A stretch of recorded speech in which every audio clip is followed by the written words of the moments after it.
Good evening, everyone. Full house tonight. Thank you so much for coming out on this beautiful Monday evening.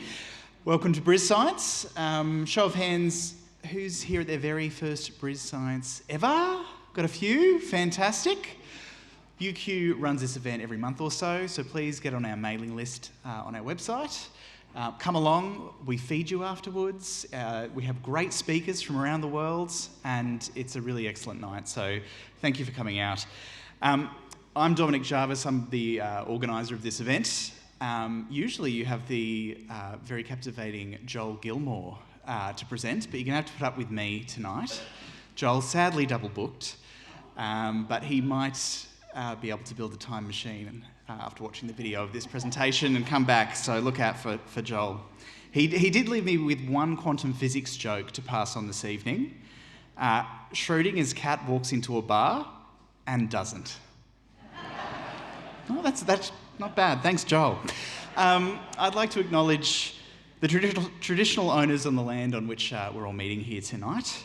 And I'd like to ask you to put your phones on silent as well, but please keep them on. We've got this QR code which we're going to show at the end of the presentation as well, and that'll allow you to ask questions of our speaker, and I'll try and wrangle some of the best questions to ask him at the end. As I said, we feed you at the end of the event, so please stick around for that and grab a bite to eat. But without further ado, I'd like to introduce the wonderful Dr. Peter Evans, who's just at the side here. He's going to come up and join us. He'll be talking about our physical understanding of time. Quantum theory has been trying its hardest to upend some of our deepest convictions about time. And UQ's Dr. Pete Evans, not the controversial celebrity chef, will help us explore and understand the arrow of time. Dr. Evans is a lecturer in philosophy at UQ, specialising in the philosophy of physics. And his research includes time and causation in modern physics, especially the foundations of quantum mechanics, as well as the epistemology and methodology of science. So please, let's give a warm welcome to Dr. Peter Evans. Thank you very much. So, like Dom said, we're going to talk today about quantum mechanics and the arrow of time. I want to start off by talking a little bit about time first. So it's going to be difficult to get to what quantum mechanics is going to tell us until we've said a few things about time. So I'm going to start off with time, and then we're going to say a few things about quantum mechanics as well. I should say it's very lovely to see you all here. It's great to see a full house, and it's great to see such a diverse audience as well. So hopefully everyone comes along with the ride. Let's see how we go. So we're starting off here, if this works. It's not a good start.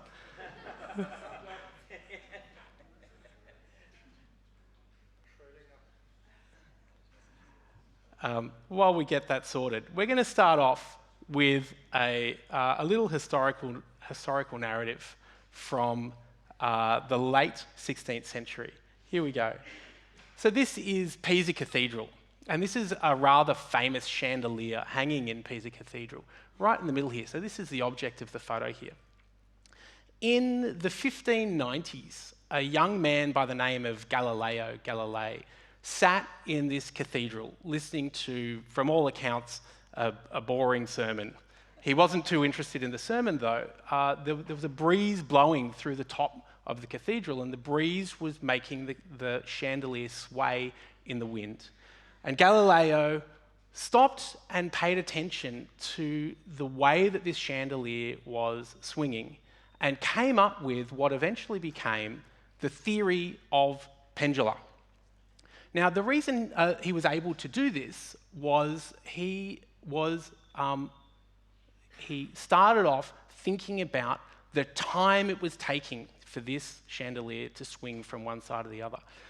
In the 1590s, there weren't any clocks, so if we wanted to know about how a chandelier would swing, we'd pull out a stopwatch and we'd have a look at how it was swinging.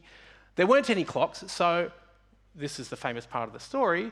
Galileo used his pulse, and this is a representation, here's the chandelier, using his pulse to time how this chandelier was swinging. Now, I remember hearing this story from my high school physics teacher, and he said, if I was about to make one of the greatest discoveries in the history of humanity, I'm not sure how I'd be able to keep my pulse at a steady rate. But somehow Galileo was able to do it. Some might say, and there's a nice argument to be made here, that this was the revolution of what we call the scientific revolution. And the revolution is Galileo was trying to quantify the time it took for physical events to happen. And so he then modeled the way that physical systems behaved according to a parameter that he calls time, right? So he then starts quantifying this in mathematical ways, and we start to get our picture of the way that the physical universe worked according to our modern scientific view through the scientific revolution. So it might be worth setting out here exactly what that picture is. There's a sense in which all of our physics tells us that the way we learn about the world is we take the state of the universe and we punch it through all of our equations that we've devised, these laws of nature. We think of these equations as the laws of nature, and we punch it through our equations, and it tells us how the universe is going to behave at the next time, and the next time after that, and for any time that we might pick in the future. And this works both ways. These laws that we devise are symmetric. So we can take these laws and we can take the way that the world is right now, and we can punch everything in, and we can rewind abstractly through our laws and tell us how the world was a long time ago as well. So there's this idea that we get from physics that time is something like a loaf of bread, right? So we can think here's a representation here that goes all the way back to the Big Bang, up on the left-hand side, and all the way up to today on the right-hand side. There's a sense in which we can slice up, in a crude way anyway, we can slice up the universe into slices of time. And we exist on some slice, and then the universe kind of chugs through the laws of nature and gets us the next slice. So we're kind of all slices in time. So that's kind of the way that we think time looks from our best physics. When we look at what our scientists do and what our physicists do, this is what time looks like. Now, there's a sense in which you might think there's potentially something missing from this particular representation of time. And in order to put our finger on what that is, we're going to go all the way back to the 4th century AD, to this man here. This man is St. Augustine of Hippo. He's best known for writing a memoir, and I understand that this memoir was the very first memoir in the history of Western writing to be written from the perspective of the first person. So he wrote all about himself and how he came, it's called the Confessions, how he came from being a hedonistic, womanizing young man to being a Catholic saint, a canonized saint. But anyway, he's got this quote. He thinks about the nature of time, and he's got this quote in the Confessions, and here's the quote here. "What is time then? If nobody asks me, I know. But if I were desirous to explain it to one that should ask me, plainly, I do not know." Now, what he's saying here is there's a sense in which we all know time. Time is something that is an intimate part of our experience.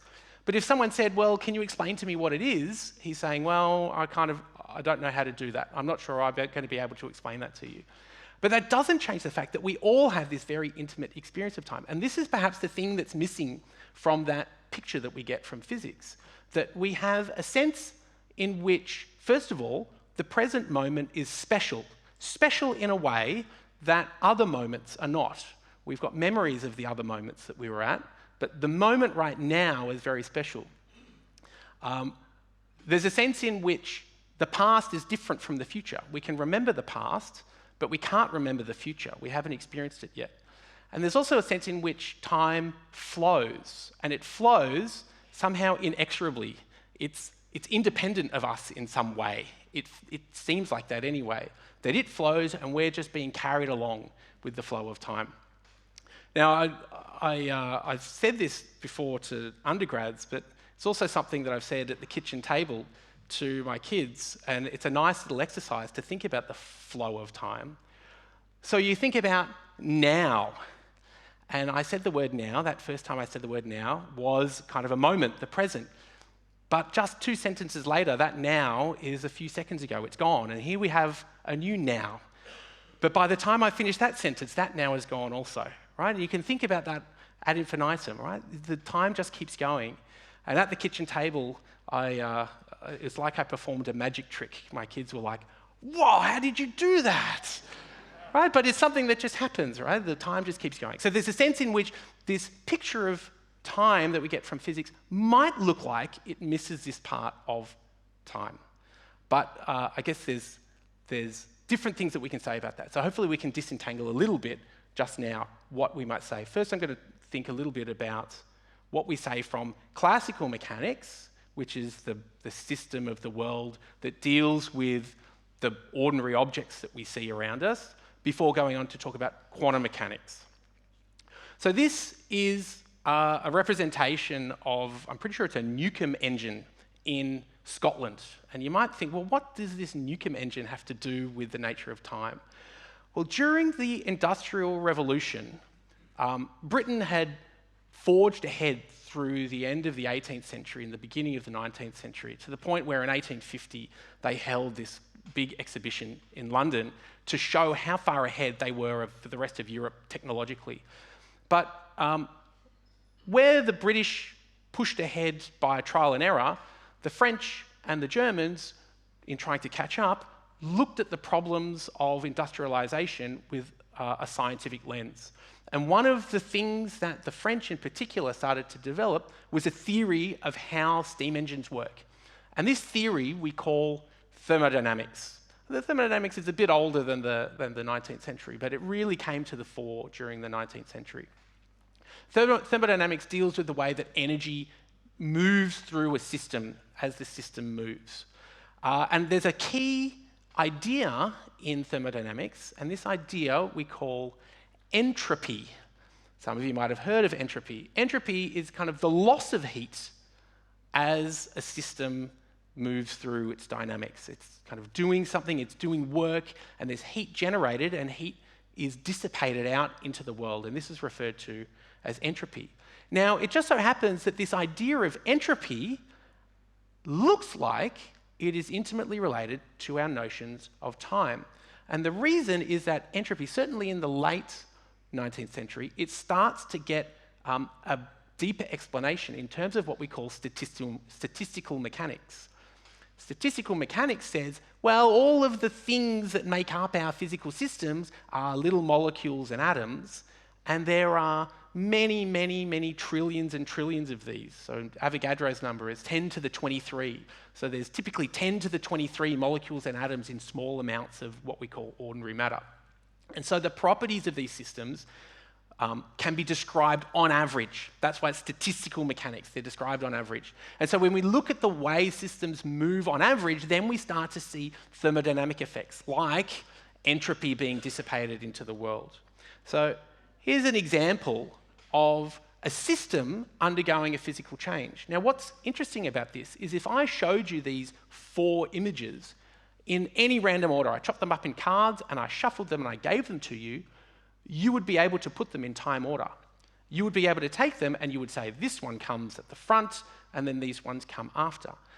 And if you're able to do that, then you intimately understand how entropy drives the arrow of time. So what's going on here is we have a glass that is made up of many, many trillions and trillions of molecules and atoms. And if we think of the most likely state for all of these molecules and atoms, that most likely state is going to be something like a pile of sand sitting down here. In fact, pretty close to 100% of the orientations, the arrangements of these molecules and atoms is going to be a pile of sand down here. This glass is actually a very, very, very special arrangement of those molecules. And there's a tendency in nature for all systems to move towards the most probable configuration of their parts. And so there's a tendency for very special configurations like this to move towards much, much less special configurations like this one over here. And of course, even this one, when this all smashes and hits the ground, that's also quite a special configuration because it's still got shards of glass in it. The pile of sand is the one that it's going to end up at over time when it gets eroded away and so forth. So there's a sense in which the inexorable march of time looks like it might be related to the inexorable march of systems to move towards disorder. And this disorder is our concept of entropy. So that's how the Industrial Revolution looks like it might be related to the arrow of time in some sense. But we just said before in our picture of the universe that our laws work both forwards and backwards. They are what we call symmetric.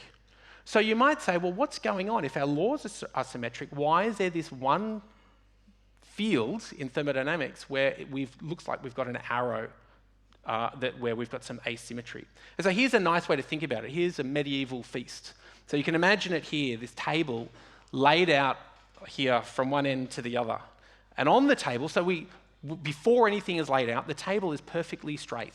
There's nothing different about this end of the table than that end of the table. We would say that the table were symmetric. But then at this side, we start putting our bread rolls, our other entrees. What else do you eat at the beginning of a meal? Maybe some soups. And then you start putting the mains here. You might have a big roast and some vegetables, and then you might have some fruits and cheeses and some dessert at the end. I'm sorry, I know it's dinner time. I hope no one's kind of... Right now, what we've got here is kind of a progression. There's a progression of the items on the table. So it looks like the items on the table they don't have this symmetry. It looks like they are asymmetric. They've got kind of an arrow that goes, well, you start here and you eat your way to the other end of the table. So there's a suggestion of how we might get a completely symmetric universe where the laws of nature go the same forwards and backwards, but we have this asymmetry in the objects in the universe. And these objects, this is what's described by thermodynamics, that we've got this entropy that drives the arrow going forward. Okay, so here's a fork that you want to eat your food with, but it's also the name of a particular asymmetry that we see around us. And I just want to pick up on this particular asymmetry. It's called the fork asymmetry. Now, the reason it's called the fork asymmetry is because we see multiple, what I'm going to call correlations, spreading out into the future from single instances, single events, but we don't see those sorts of correlations going into the past. And let me explain exactly what that means. So, what's some objects here? We've got a projector up here, and we've got maybe the wooden floorboards. Now, if we think 100 years ago where these floorboards were, well, let's make it more. Let's make it 500 years ago. Where were these floorboards? Well, they were probably in some trees. Let's say, for argument's sake, the trees were out at Ipswich or Toowoomba. And what about this projector? This projector is made from electronic components. There's some rare metals. There's also some plastic and some glass lenses. I'm going to guess it was made in Singapore or Taiwan. So those rare metals, I'm going to guess, were probably in China somewhere. So looking back 500 years, we can say there's some rare metals in China, some oil in Indonesia that gets turned into the plastic, and some glass lenses from, let's say, Vietnam. And then we've got some wood in Ipswich. 500 years ago, if we looked at those, we would say there is no relationship whatsoever between these objects. But let's say in 500 years' time, in the future, I would hope Brisbane's still standing. But let's just say, for argument's sake, this building collapses and gets washed into the ocean, and all of the bits and pieces get eroded and washed away. We could look at that and say, look, there's a lens, and there's a bit of electronic component, and there's a floorboard.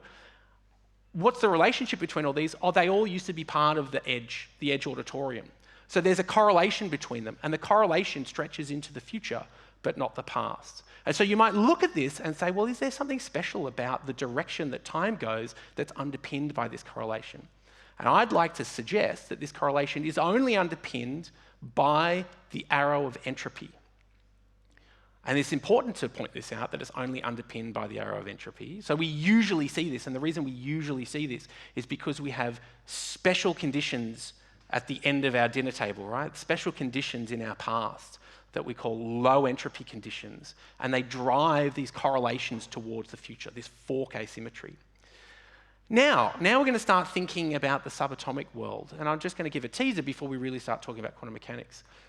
Now think about two particles. Here's two particles. They come together, and there's perfect elastic collision. They bounce off each other, and they separate off into the future. If I gave you some screenshots of that, just like I gave you the screenshots of the wine glass before, you now can't get those screenshots as shuffled cards and arrange them into time order because the system looks the same forwards as it does backwards. Right? It looks like either one, you might say, well, these definitely come in this order, but I don't know whether they go this order or in the reverse order. Do they come in this direction and come out, or go in that direction and come out?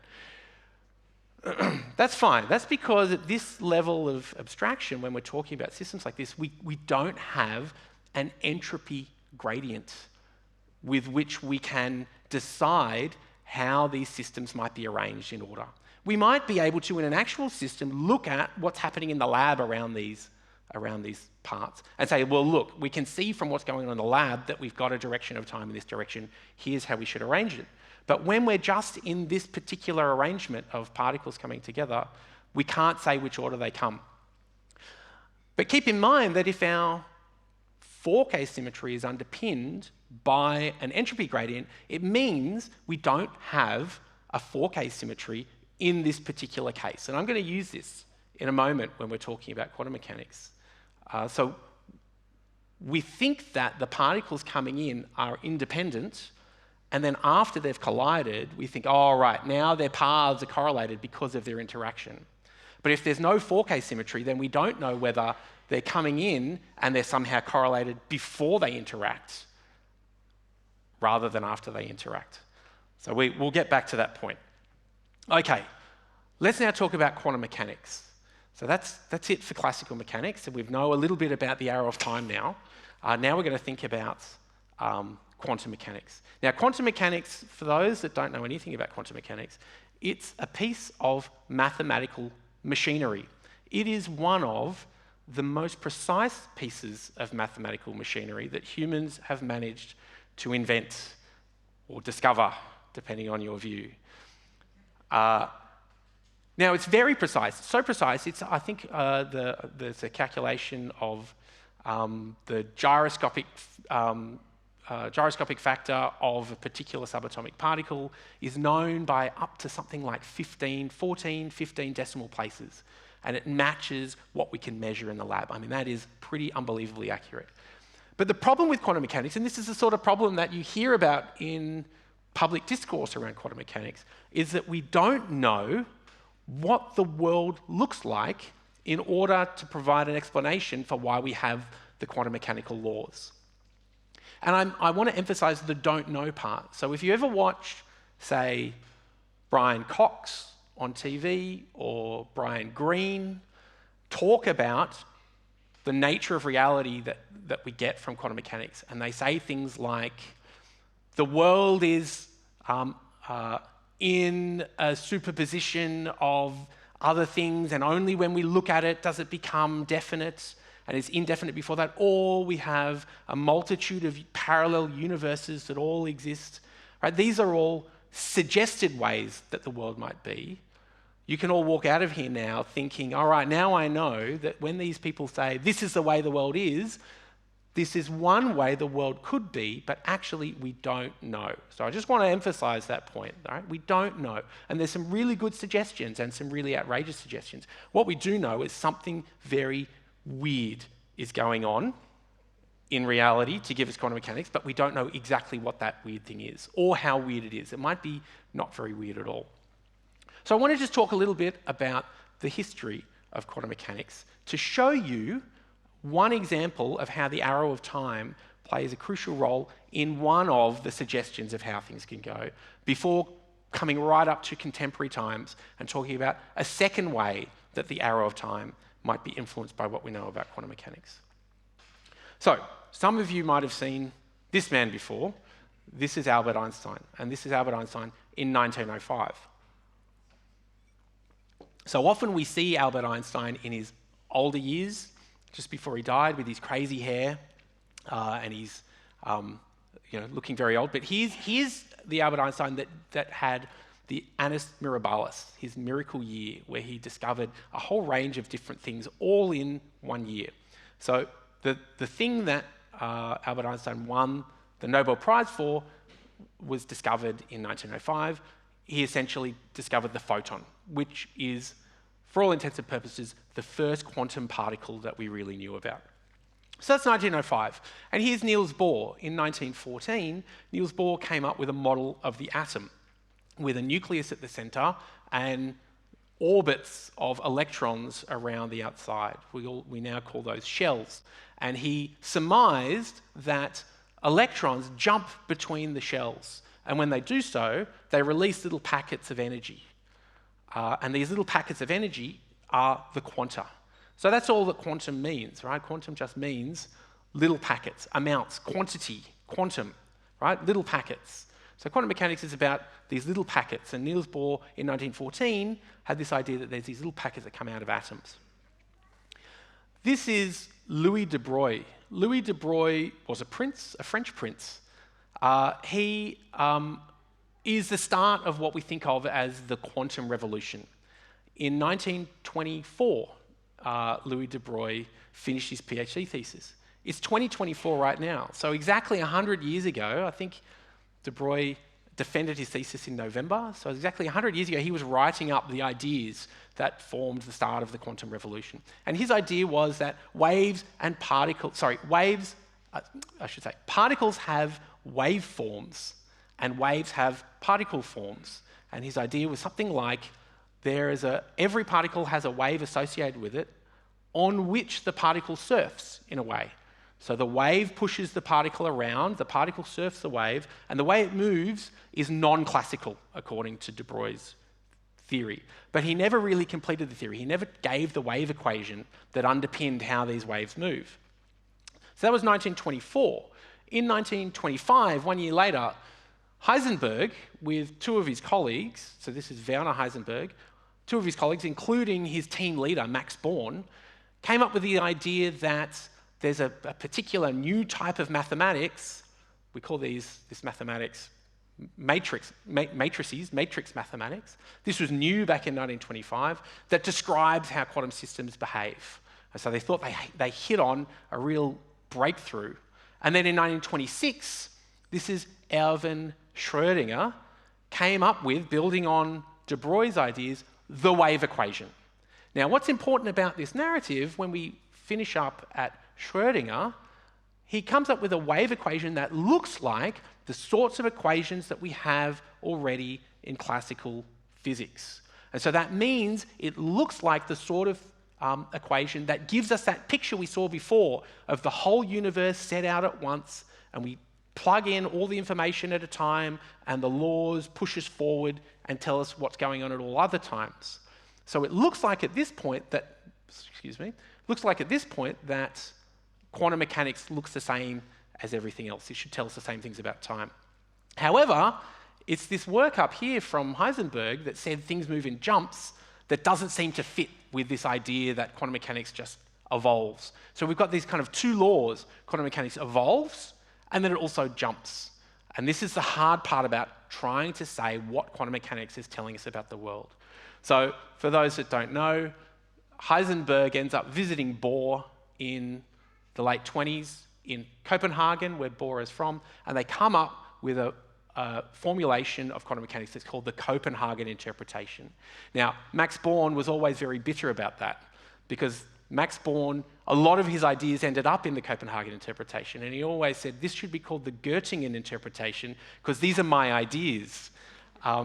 He ended up getting the Nobel Prize late in his life for his formula, the Born rule, but he was still very bitter because these others won the Nobel Prize for quantum mechanics. Anyway, that's just a side story. Okay, now I'm going to kind of jump ahead a little bit here.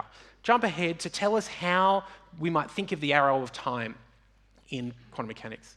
Now, I've been playing around with AI images. I didn't make this image. This is an AI image of someone trying to represent quantum decoherence. It's one of these things that's very hard to visualize, and so using AI is nice. And I don't know whether this is a visualization or not, but let me explain it to you, and you can say whether it's a good visualization. So it looks like the arrow of time might be driven in quantum mechanics by something that we call decoherence. So when a system is isolated on its own, we say it's coherent, right? It's not being disturbed by anything else. It's the thing that's evolving according to something like Schrödinger's equation. It's not being disturbed. It has this evolution that continues on into the future according to the laws.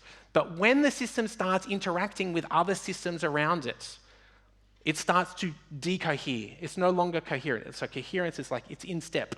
It starts to decohere. It starts getting out of step. It starts interacting with the things around it. And when it interacts with the things around it, it starts to fall into a particular state that was not necessarily encoded in the coherent state, right? Not encoded singularly anyway, right? There's many different ways that this system could end up decohering, but it decoheres into one particular way. And this process, it looks, is irreversible. And if it's irreversible, then it might be underpinning a kind of arrow of time. But it's important to note that there's a similarity between this and entropy in the sense that it's got something to do with the way it interacts with the wider environment around it that drives the arrow of time.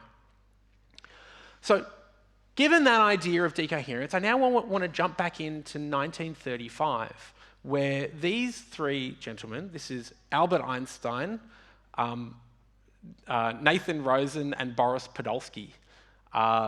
Got it the wrong way around. Podolsky and Rosen. Einstein, Podolsky, Rosen, EPR. These are referred to as EPR. They wrote this paper and they said there's something funky going on in quantum mechanics that doesn't seem to work. I'm going to try very hard to describe this to you. So they said, imagine you get a system. So here's the system in the middle of the stage up here. We interact it together, or we produce it out of an interaction such that they are the parts of the system are correlated. And then I send one over this way, and I send one over this way. And by correlated, I mean the properties of each of the systems are related to each other. And then over here, so I've got one sitting over there, and it's way out of my reach. And over here, I make some measurement on this system. So the properties that we're going to mention up here are property P and property Q. I measure property P.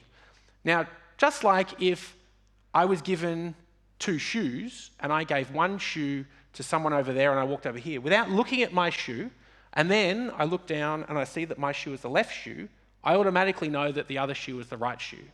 So if I measure P over here and the systems are correlated, I automatically know what P is over on the other system. But then there's this funny thing in quantum mechanics where there's these incompatible properties, these pairs of properties that we can't know at the same time. This is underpinned by Heisenberg's uncertainty relation. We're uncertain about these properties. So I measure P, I know what P is over there, but I could have measured Q on this system, and then I would have known what Q is over there.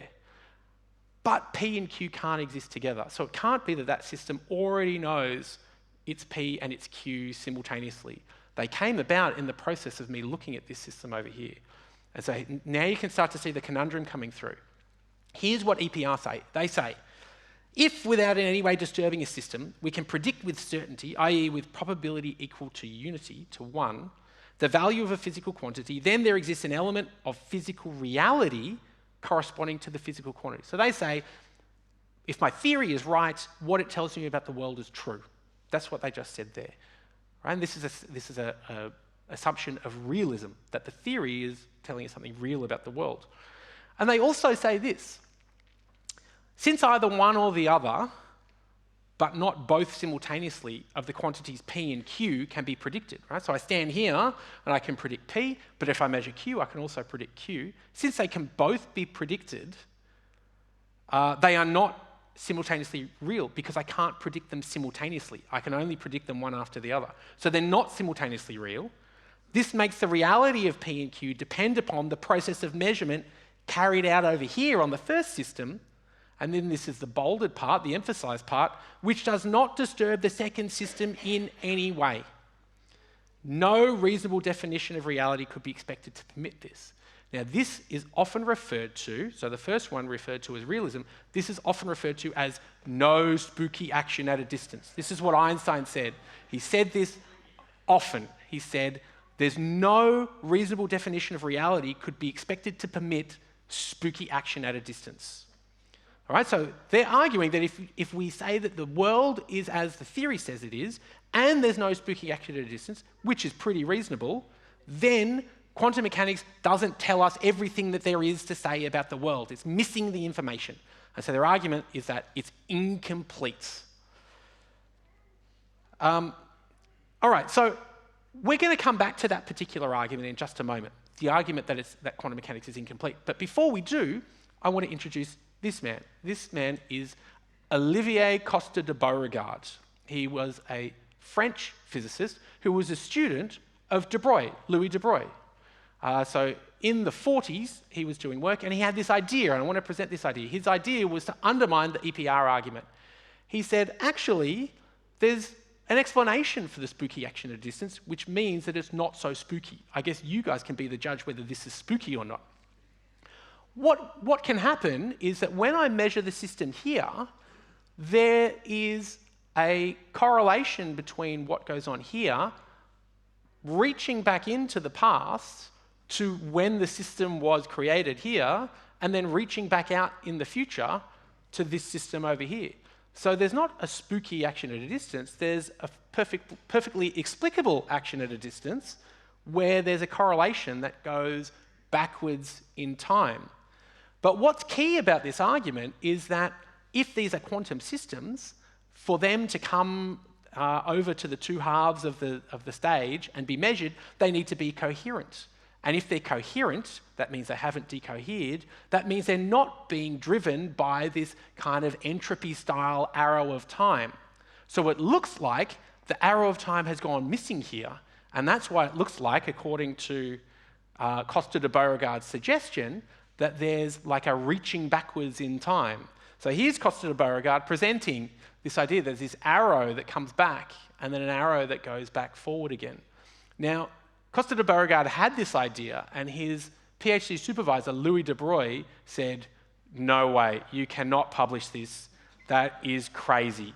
I forbid you, you're not allowed to. And so for 5 years, he sat on this idea.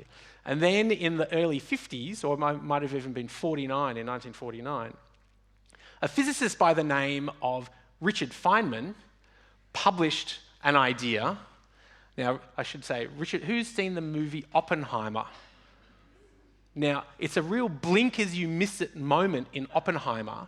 It happens twice. Feynman isn't a talking character, but if you remember, there's two parties, a party at the beginning and a party near the end, where someone in the background is playing the bongos. That's Richard Feynman. Richard Feynman was known, he was a PhD student at Los Alamos, and he was known for playing the bongos at the party. So there he was in the background of the movie. So in 1949, Richard Feynman says, it's spooky, yeah. Richard Feynman says, this is his story, he says, I was trying to explain quantum mechanics to my, was it his grandmother? I think it was his grandmother, his elderly, sick grandmother in hospital. And he sat down to try and explain it to her, and he just started drawing these little doodles, these diagrams. And then later realized that the diagrams look like they could be a calculational tool. And it's now a full-blown interpretation of quantum mechanics, and it's formally equivalent to the ordinary formulation of quantum mechanics. But in this interpretation of Feynman's, here we've got two particles that come together, and a little squiggly line, they exchange a photon, they exchange energy. And Feynman said, well, let's say these are electrons that are coming forwards in time, but they could also be interpreted as positrons, anti-electrons, traveling backwards in time. Now, when Costa de Beauregard heard this, he's like, hang on, that was my idea.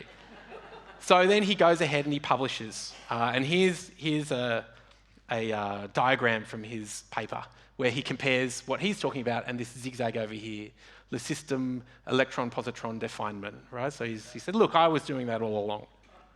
Okay, now, I mean, this isn't to say that this is how quantum mechanics works. I'm not trying to argue that. Like I said, we don't know. But this is a very fruitful interpretation that doesn't have some of the other crazy suggestions that come from some of the other interpretations. But, you know, this one's also pretty crazy. So it's like, what's your flavor? What's your flavor of craziness?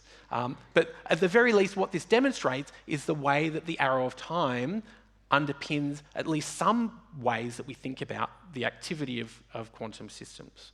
Okay, I'll go through this very quickly just to show where this ended up. Right? So we've got the EPR argument. This is a man called John Bell.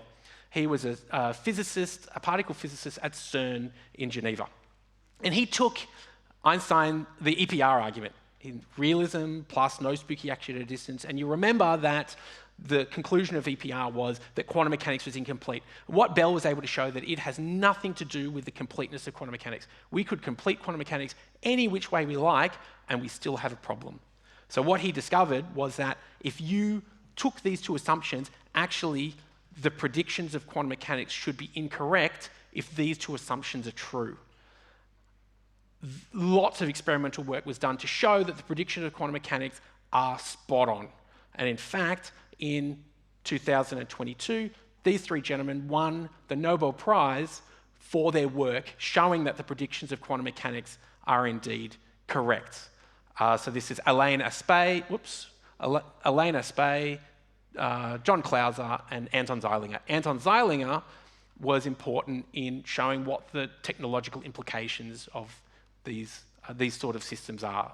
So quantum technology, quantum communication. So I just wanted to do a little throw forward to show where some of these ideas go. Okay, I want to get to this second and also final example of how the arrow of time might be an important part of our considerations of what's going on in the quantum world.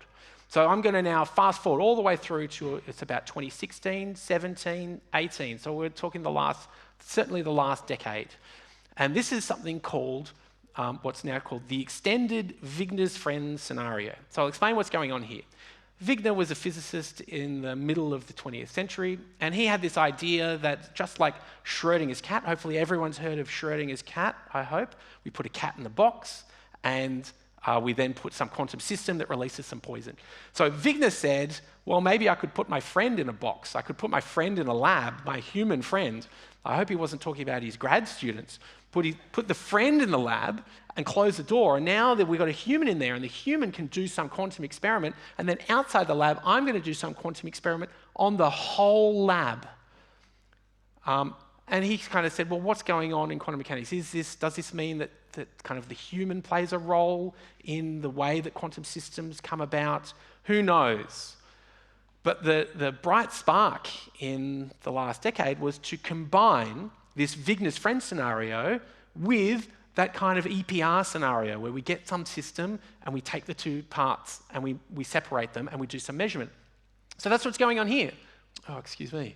That's what's going on here, right? We've got a system here, an EPR system, and we send one into one lab and one in the other, and then we've got the friends that stand in the lab and do their experiment, and then outside the lab, we've got these super observers, and the super observers are doing an experiment on the friends in the lab.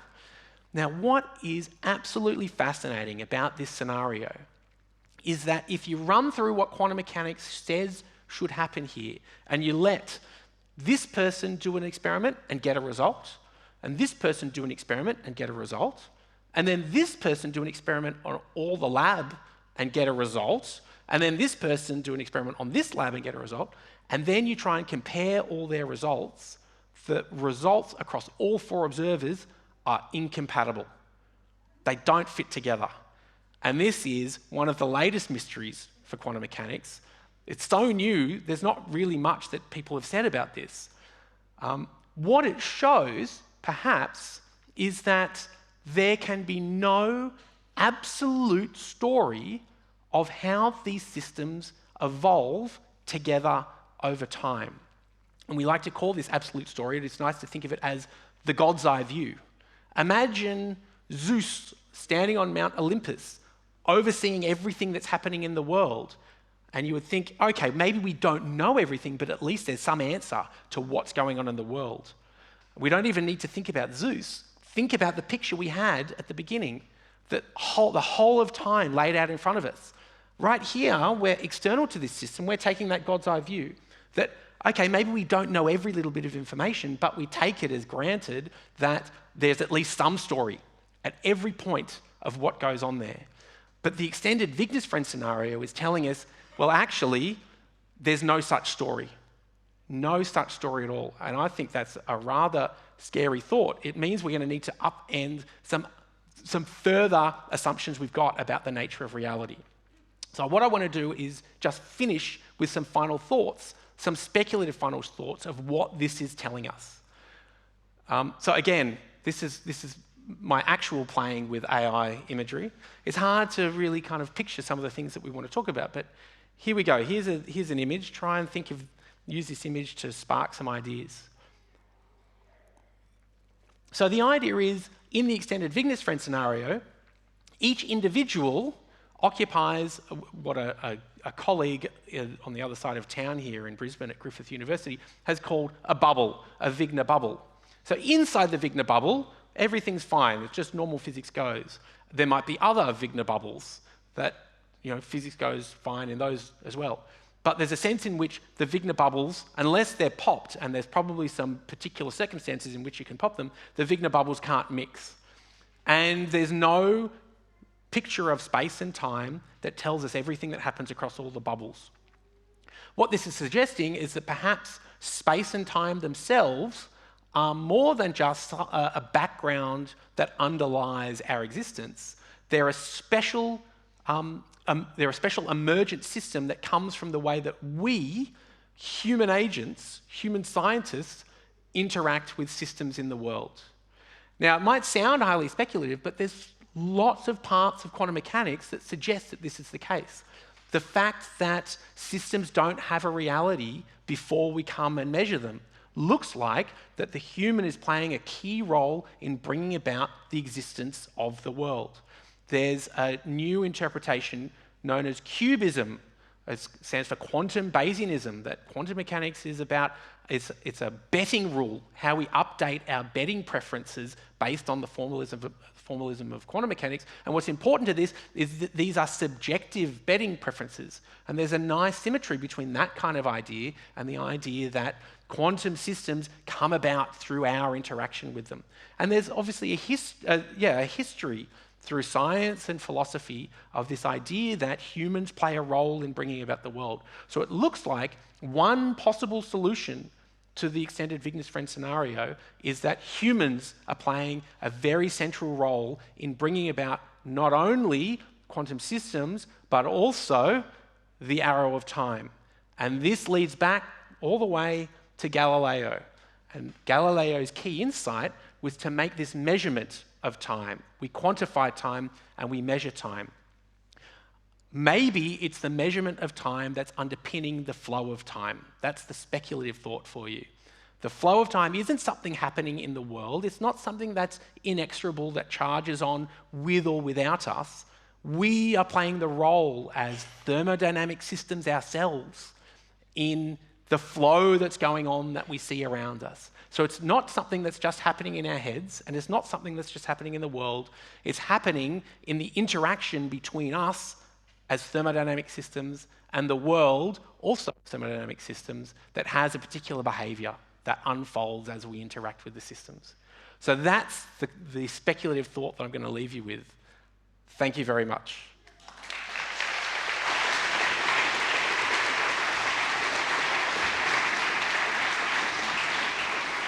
Wow. Mind blown. Okay. I forgot to tell everyone there's a test that you're all going to do before you're leaving this evening.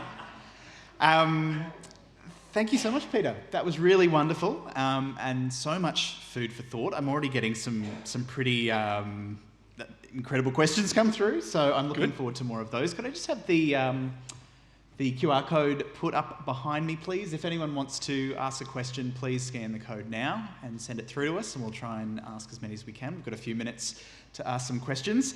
While that's coming in, Peter, one thing that we were talking about just before this presentation was the representation of the arrow of time and quantum mechanics in popular culture. Yeah. Could you give us a couple of examples of representations that you rate and that might teach us something? Well, there's certainly, some of the discussions we were having, certainly there's non-quantum representations of time travel in cinema. 12 Monkeys is a really great movie about time travel, if anyone's seen that. But another one from a kind of different angle is The Time Traveller's Wife. That's a book by Audrey Niffenegger that got turned into a movie with Eric Bana. It is a fantastic representation of loops upon loops upon loops of time travel. But there's no quantum in that one. I'm just trying to think. There was a very bad time travel movie called Primer about 10 years ago. I think it had some quantum aspects to it. I really like that movie. Oh, do you? It's wrecked forever. There's a few questions here about... I might get this question from John, actually, which is quite interesting. So he's asked about the ideas of the inevitability of cellular life appearing as a result, contradictorily, of the second law of thermodynamics. Could you talk a bit about life as opposed to something like entropy? It seems strange that those two things exist in the same world. And does that relate to time at all? Yeah, no, that's a really interesting point, and probably something that I really should have mentioned. So there are systems that drive against the gradient of entropy, and we usually refer to those systems as life. So they take energy in and they self-organise the parts of the system. And so in a sense, they are lowering their entropy, they are lowering their disorder, and they are raising their order. So life systems take energy in and use that energy to self-organise, and then once they are self-organised, then the life systems can reproduce and sustain themselves. We think what we're doing when we get energy is we're eating lots of foods, hopefully lots of vegetables, and then our bodies are taking those and ordering all of the parts of the food around our bodies so that the energy is now useful for us to use. So that life systems work against the arrow of time. The arrow of entropy. Part of the way that life has ended up coming about on the Earth is we have this huge energy source right near us that beams down constant energy in huge amounts onto the Earth system. And so this is kind of the source of energy that drives life. But I think the good thing to say about that, in terms of the arrow of time, is that it's clear that the arrow of entropy can't actually be the arrow of time. They're related in an intimate way, but we know that even statistically, there will be systems that run back against the gradient of entropy. And when that happens, we don't typically think that in these little moments time reverses. And we certainly don't think that time reverses in living systems, as much as we would love time to reverse in living systems sometimes. So I think the point to take away there is that the arrow of entropy is not the arrow of time, although it gives us a good flavour about how the arrow of time might be instantiated in the world. Really look forward to your new book, The Flavour of the Arrow of Time, soon. That'll be great. We've got a couple of questions. A really good question. If the theory that human interaction brings around the arrow of time, how did it happen or exist prior to the existence of humans? That's a really interesting question, and one that I've discussed at quite some length with people who kind of bring that up as an objection. So we don't want it to be the case that it's particularly humans, although our experience of the world is a particularly human experience of the world. But we can think of ourselves as representatives of the whole animal kingdom. And we kind of think that the animal kingdom is having the same sort of interaction with the world that we ourselves are having with the world. And in fact, what's a really nice thing to think about is that it doesn't have to be an animal at all. We could think about automatons, robots. We could abstract away from all of the different parts of the animal body and think of a robot that interacts with the world. All the robot needs is sensors to sense the world, actuators to act on the world, and then some learning machine in which the information that comes from the sensors and actuators can be codified in the learning machine so that the machine can then learn how to behave in the world. And when you look at a system like that, then you can abstract away from the human element and see that there are some really interesting relationships between the entropy of a system like that and what's going on, what it says is going on in the world. I just added that last little bit. It's not actually what's going on in the world, but it will come up with some idea of what's going on in the world. Now, when you take all systems away completely, and I get the impression that that's what this question is asking, you take all learning systems away completely, would the universe tick away like we think that it might with a clock in the background? Well, we can't answer that question because all of the systems that might know about the world aren't in the world. We'd like to think that it would, and if it does, then there's got to be extra parts to the story about the nature of time. But just like the nature of quantum mechanics, we actually don't know the answer to that question. Excellent. Another question about folks who, let's say some quacks out there potentially who might hijack quantum terminology.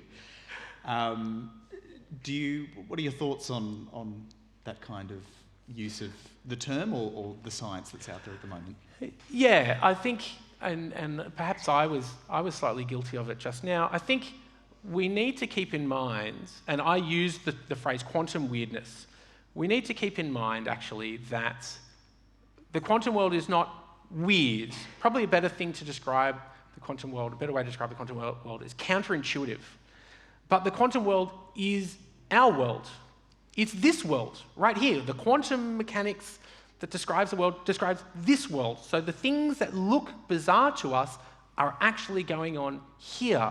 And once we come to terms with the fact that this is the world, our world is quantum, we can try and lose the mysteriousness around quantum mechanics. And when we lose the mysteriousness around quantum mechanics, then I think the uses of the word quantum to underpin mysterious things, perhaps inappropriately, might be undermined, right? It might be lessened that, okay, quantum isn't weird, it might be counterintuitive, but quantum is just the normal world that we live in.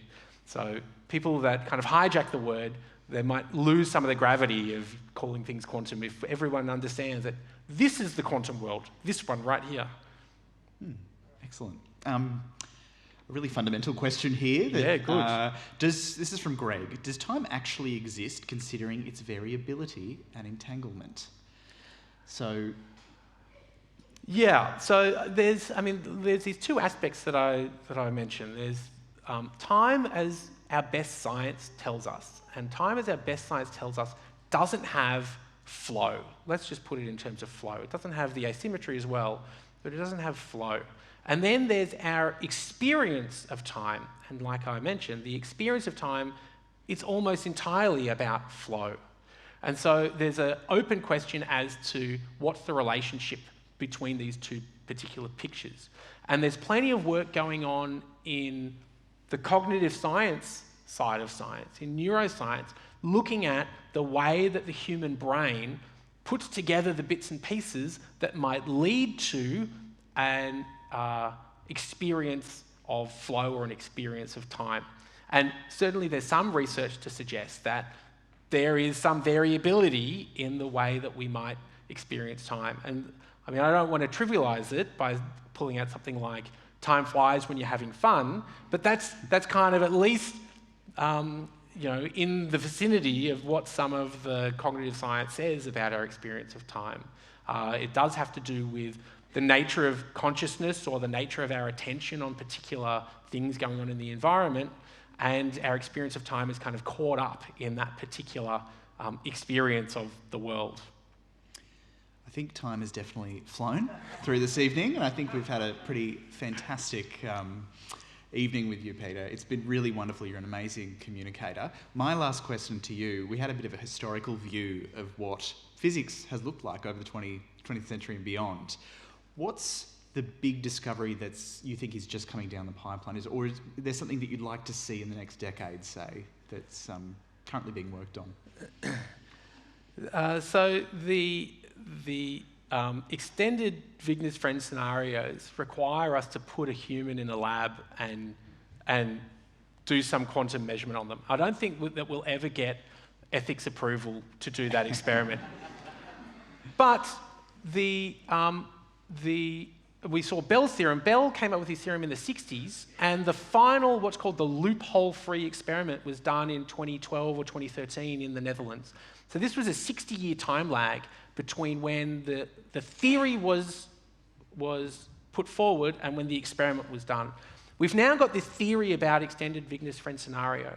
So it's maybe not next decade, but if the same sort of timing is right, within 60 years, we might be able to, and this is kind of a bit far-fetched, but technology moves quickly, we might be able to come up with some sort of high-powered computational system. You might think that a quantum computer could do it. A quantum computer that could run a simulation of the extended Wigner's friend scenario. And that would be pretty cool to see what would happen in a situation like that. There's so much to think about whether it's going to be representative of what goes on in the world, but if your computer's powerful enough, you could do that. And I think that would be a pretty awesome future result to see. And we'll have you back then. Thanks, Peter. Everyone give it up for Dr. Peter Evans. Thank you very much. Thank you. Please join us outside. We have refreshments served for you. And please come to our next BrisScience. It's happening next month. It is From Dropout to Computational Biologist, the story of Dr. Evelyn de Plazis. Can't wait to see you there. Thanks so much.